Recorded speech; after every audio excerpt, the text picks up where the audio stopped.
Hi, it's Drew Tignanelli. This is our November update. Thanksgiving month, Mikey. Yeah, How are you? I'm doing good. I think as we record these videos over the next few months, they'll slowly be able to tell more and more that you're in a warmer place than I am.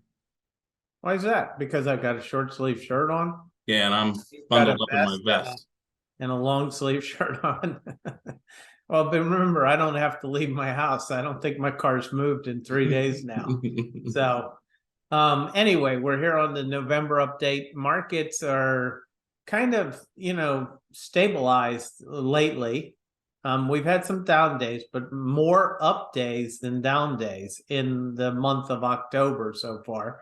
As of the recording, I don't even know what the market's doing today. It's up a little bit, October 21st, at least it is at the 20 minutes ago. But yep, as of October 25th today, the market's actually the S&P, using that as the measuring point, it has recovered about 9.5% from its October 13th low.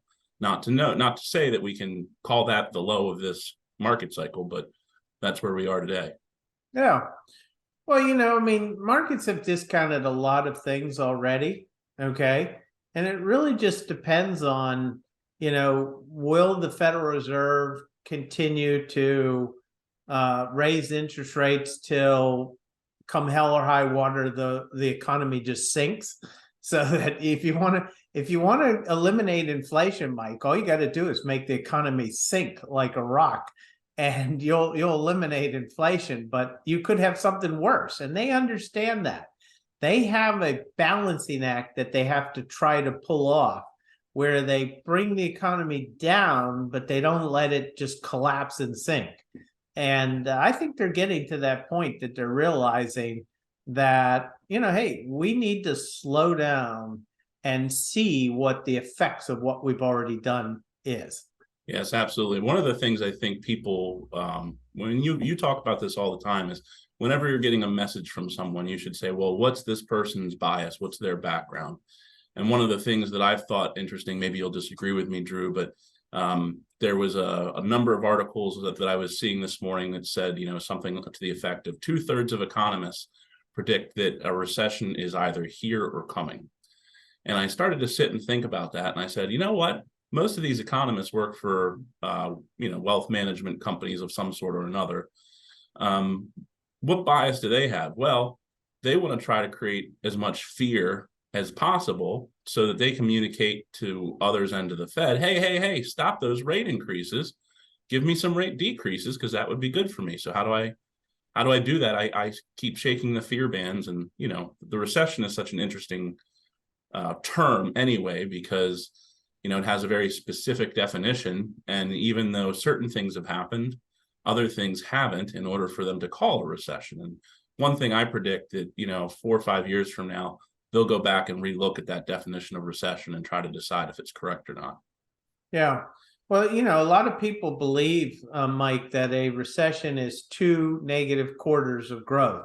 And that's not the definition of a recession. The definition of recession is this group of unknown people, I don't know who the heck they are, that decide if the economy's gone into a recession, and if it has, when did it start? And 2 negative quarters are something that they'll think about, but it's not the end all as to whether they'll make a decision if the economy went into a recession. They have many different parameters they use. So, I hear a lot of people giving President Biden a hard time, kind of saying that there is no recession yet. And technically, he's correct. I mean, he's made a lot of bad statements too, but that statement is technically correct. There is no recession until this little group of people say there is a recession. And you're absolutely right. There's an economic bias of a lot of wealth managers to create fear and to also come across like, we know what's going on. You need to talk to us because we know what's going on. You and me will say, we know where we are today. Yeah. We know that in the future, things are going to be different. And why do we know things are going to be different? Because we can look at the assets we own. We own bonds now that are yielding 4 to 8% interest, right? Right. We own bond funds that are yielding 4 to 8% interest income to our clients. We know that. It's a fact. It's sitting in the account. I can pull it up and show you exactly. We own stocks that are dropped by 20 to 30%, depending on what kind of stock they are. They're great companies doing great things, and they're broadly diversified. We know that the world's not coming to an end right now, at least as far as we can see. There's no And end if it to does, the the world. money doesn't matter. That is absolutely true. And so when I look at something like Bitcoin, Mike, people tell me, well, Bitcoin's going to the moon because of this or that and so forth. I say, well, what do I own? What do I own? What do I have? I can look at my bonds and I can say, I'm getting a 4 to 8% yield. I can look at my stocks and say, here's these companies, here's their earnings, here's their present, here's their patents, here's their earnings, et cetera, here are their dividends. I own something, and I know that something is going to be worth more in the future. So I'm not concerned. I'm not worried that what we own is going to do fairly well for us. We're not counting on any one company. We're counting on the U.S. economy as a whole. We're counting on the international community and economies as a whole. And by doing that, unless the world's coming to an end, there's nothing for me to be concerned about. So let's cover a couple other things that our clients may see in the news and wonder about. One of the, this is always a timely issue because we're shooting this at a point in time and things change in the week it takes us to shoot this before we send it out. But as of today, the yield curve has inverted from 1 year all the way out to the 30, which is going to be another one of those things we use to create fear, but also is one of the past indicators that we acknowledge. But another way to look at that also is that everybody's looking for something to make it, call it the end. And, maybe those things are around the corner. We don't truly know that. CPI is now at 7.9. It got up as high as, was it 9.5 or 9.6, Drew? I think it was 9.6 or something like that, but so that was September though. Well, it'd be interesting to see what happens in November. Well, yeah, we'll get in November 10th, we'll get the October CPI report, but there'll be other reports that come out between now and then that will kind of give you an idea of what direction we're headed in. But, I think a lot of people are trying to say, well, we want it to be flat. We want it to be a little negative or something like that. I think really the trend is that as long as the 12-month trail continues to drop, which, it has been, that'll be a good trend. Well, if you think about it, Mike, inflation between 1990 and 2000, one of the most bullish points in the entire stock market, 1990 to 2000, the average inflation rate during those years was 3.5% during those years. So the Fed is really just trying to bring rates down to 2 to 4% in that ballpark, and they want to see that 2-3% range. They're not trying to crush the economy down to zero like it's run in the last 10 years. Sure, absolutely. And then finally, as we talk about rates, we've been talking about I-bonds for a number of months now, and we are just seeing that as of this Friday, the I-bonds will reset their rate, and we do expect them to be lower. They've been up at that 9.6 rate, but the I-bonds are probably still an attractive thing. After you get past a year, if you terminate early, you only lose that last interest payment. So if you've been getting 9.6, and even if it drops as low as say 6.5, which some have predicted, it's still a pretty great interest rate to get.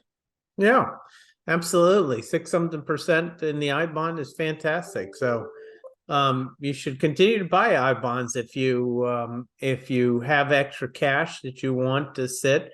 Remember, I-bonds you have to hold for at least a year but preferably 5 years to get the fullness of the I bond. So just keep that in mind.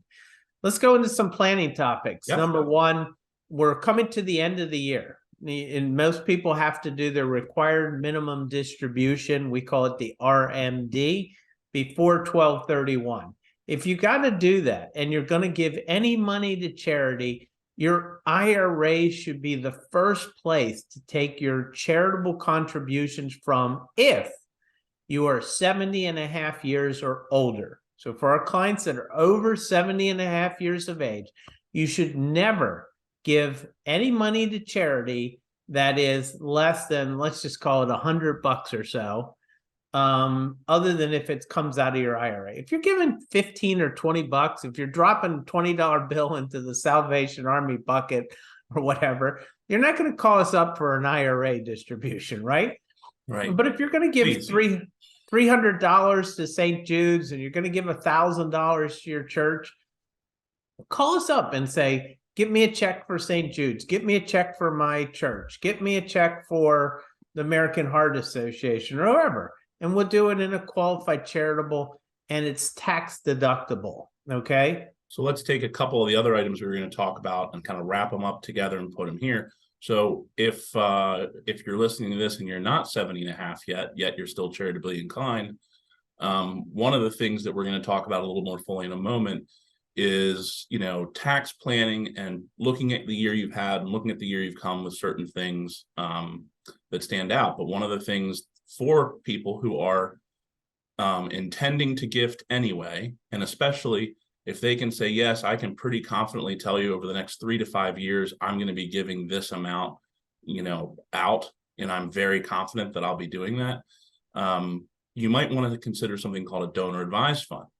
And the value of a donor advised fund is that we take a year where we look to see how can we maximize your itemized deduction instead of taking the standard deduction. Whenever you do your tax return, you can add up a bunch of things that are very specific that they can make a deduction, or you can take the federal standard deduction, which is it 26.5, Drew? 26.9? It was 25.9 this year, so it might be a little higher something next year, 26 something next year. But anyway, that is one of those strategies where you can give, okay, I'll take my next 5 years worth, I'll get it all in 1 year, and then I'll take the standard deduction for the next 4 or 5 years. It's all about looking for ways to maximize the value of that gift. Yeah, we should do a whole webinar on that, because the dynamics of what you just said, the average person just got to take it on faith to you. But if you show them the numbers, it's so dynamic, they will be shocked at how powerful it is. You need to be doing bunching of your charitable contributions if you're under 70 and a half. If you're over 70 and a half, it comes out of your IRA, typically. So one of the things we had just mentioned, and part of this strategy of bunching, is about identifying how your tax year, the current tax year or the next tax year, may be different. So one of the things that you really need to make sure you let us know about is if this year, if you've had major medical expenses that are abnormal. The one we hear all the time is when people get around their 60s, sometimes we need a new set of chompers, and those cost about 30 grand. If you have anything like that, where you have this huge medical out of pocket, that is a year, or you're going to have it next year. That's something that we want to plan around. And but there is one more, Mike. Yeah. Somebody who's done some kind of renewable energy, like a geothermal system or solar energy on their house or something like that. They'll get a ton of tax credits. And if we find out about that after the tax year is over, we lose all the potential planning opportunities. And now we've got to scramble and try to figure out how to do. You got to let us know when you have those major medical bills, when you buy an electric vehicle with tax credits, when you do solar or geothermal and you're getting a bunch of tax credits. We need to know about those before the end of the year. The other thing that's great for us to be able to know is if there's a major change in your income, up or down, because we can plan around that as well to try to maximize or minimize your legal tax burden. Right. Well, like Roth conversions, when the income's down or we have a lot of deductions, we can do Roth conversions. And when you're in a bad market like right now, Roth conversions are beautiful, you know? Wonderful. It's like turning lemons into lemonade when you take money out of an IRA that's down 20% or so, and you convert it to a Roth, and then all of a sudden the market goes back, and all of a sudden it goes back up in a tax-free Roth, not in your taxable IRA. Absolutely. It's a beautiful thing. Beautiful, beautiful. The kind of stuff that we dream about. So we CPAs who think this is exciting stuff. Yep. So on the note of, recognizing that we're in the bad part of a market cycle, one of the things that I've been talking to a lot of people over the past month about is, if you've worked with us, you most likely have a plan that's built into a software called MoneyGuide Pro. And MoneyGuide Pro is a company that makes the software, but the thing that's it's built around is something called Monte Carlo analysis. And the end result of the Monte Carlo analysis gives you a percentage of success. And, we all love MoneyGuide Pro. It's a fantastic tool for us to build a plan and be able to visualize what retirement looks like and think ahead for expenses and incomes. But it does have a very particular shortcoming, as it were. And the problem is that the Monte Carlo, what it does so well is it gives you those little lines of, here's how much money you have now and here's how much money you have in the future. And they're all jaggedy. They move up and down every 7 to 10 years, just like the markets do.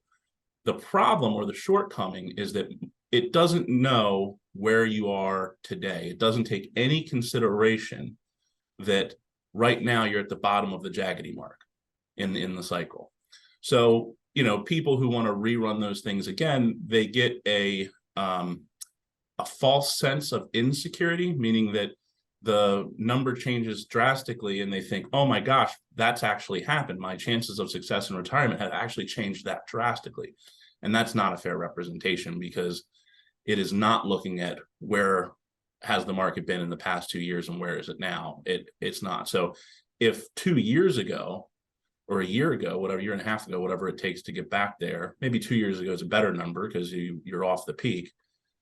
It said you had an 89% chance, and now it says you've got 52.